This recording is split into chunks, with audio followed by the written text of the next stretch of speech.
Ekspertët e Institutit të Shëndetësisë Publike apelojnë për rëndësinë e kryerjes së vaksinës kundër pruthit, një sëmundje ngjitse që mund të ketë pasoja serioze për shëndetin e fëmijëve. Vaksina është vetmja mburojtje e sigurt dhe efektive për të parandaluar përhapjen e pruthit dhe për të mbrojtur jo vetëm fëmijët tanë, por edhe komunitetin. Doktoresh Rovena Daja bën thirrje prindërve që të mos besojnë teoritë konspirative për të u bëjnë fëmijëve vaksinën, pasi pruthi është një sëmundje ngjitse e cila mund të çojë deri në vdekje.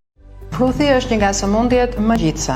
Nevojitet një mulesë vaksinale mbi 95% për të evituar shpërthimet nga pruthi.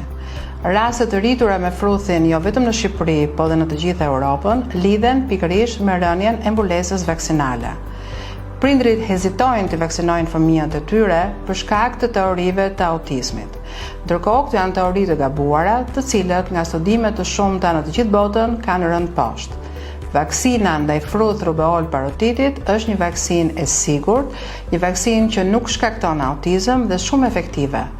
Vaksinoni fëmijët tuaj sepse pruthi është një sëmundje shumë ngjitse, që mund të japi encefalopati, që mund të japi pneumoni, mund të shkojë dhe deri në humbje jete.